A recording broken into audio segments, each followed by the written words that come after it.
la venida del Hijo del Hombre. Jesús conectó dos eventos, el diluvio y la segunda venida.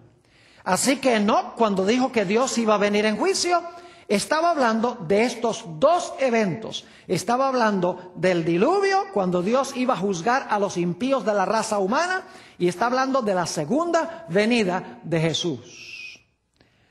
Ahora, alguno estará diciendo, está bien, Pastor Bor, el profeta primero de la Biblia, Enoc, Dios le dio un mensaje de juicio, de que Dios iba a venir en juicio, pero ¿dónde está aquí la profecía de tiempo que Dios le dio a Enoc?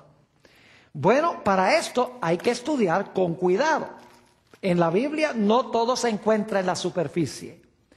Vamos a San Mateo, Génesis, el capítulo 5 y el versículo 21. Génesis, el capítulo 5 y el versículo 21.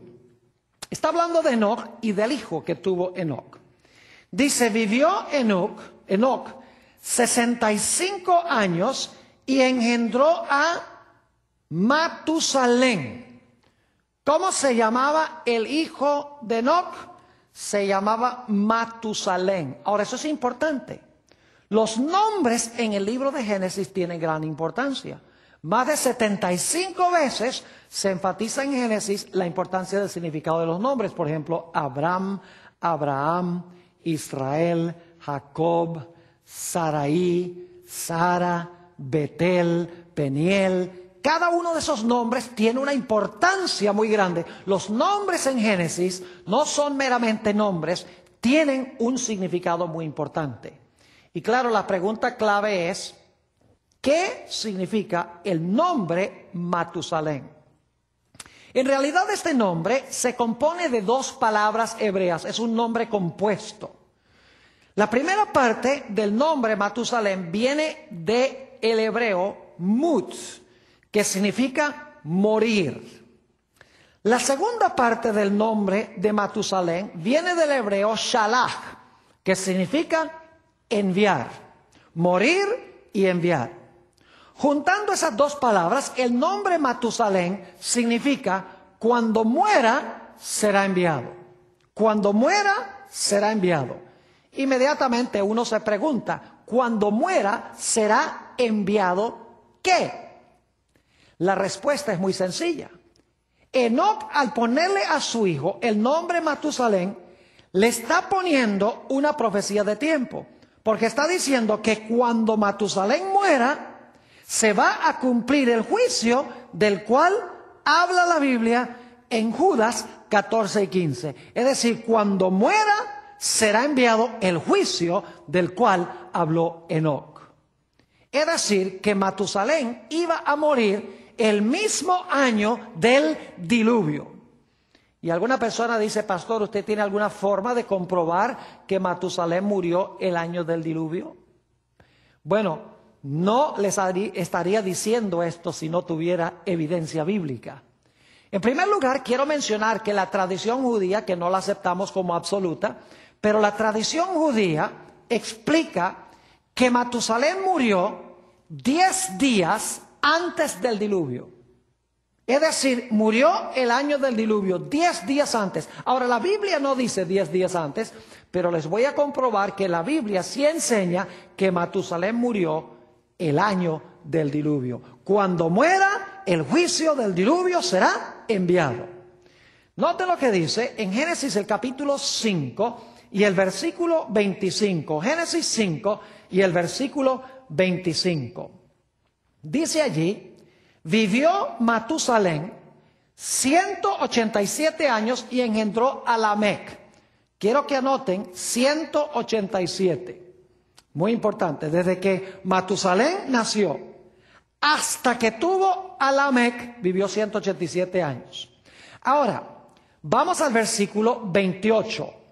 Dice, vivió Lamec desde cuando él nació 182 años y engendró un hijo. Y ese hijo se llamaba Noé. Así que tiene que sumarle a 187, 182. Ahora la pregunta es, ¿cuántos años tenía Noé cuando vino el diluvio? Noten Génesis, el capítulo 7 y el versículo 11. Génesis 7 y el versículo 11.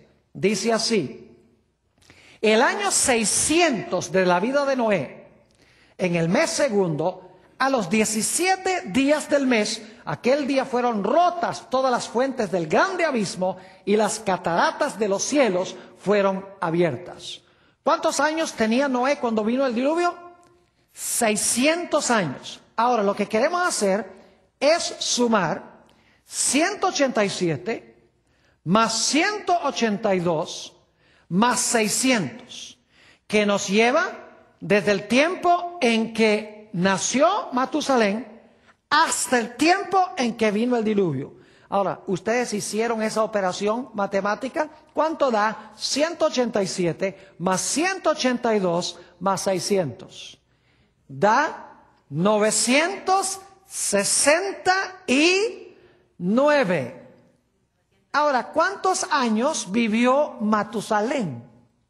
Note lo que dice Génesis 5 y el versículo 27. Génesis 5 y el versículo 27.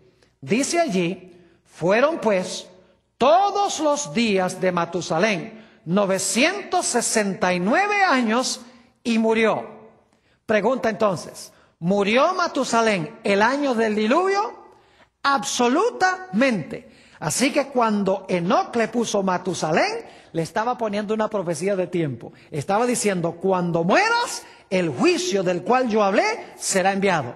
Ahora, lo interesante es que este mensaje no era para los días de Enoc.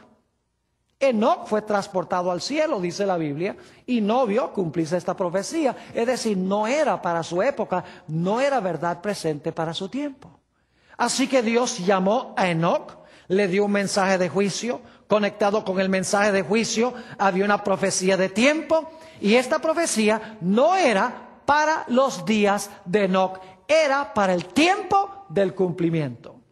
Ahora, se me ocurre preguntar, al final de este periodo, cuando iba a venir el juicio, ¿levantó Dios a otro profeta que impartió el mismo mensaje que había impartido Enoc? Claro que sí. ¿Cómo se llamaba ese profeta? Ese profeta se llamó Noé. La Biblia dice que todo designio de los pensamientos del corazón del hombre era de continuo solamente el mal. Es decir, la sociedad estaba como dijo Enoc. Y por lo tanto Dios ahora llama a Noé.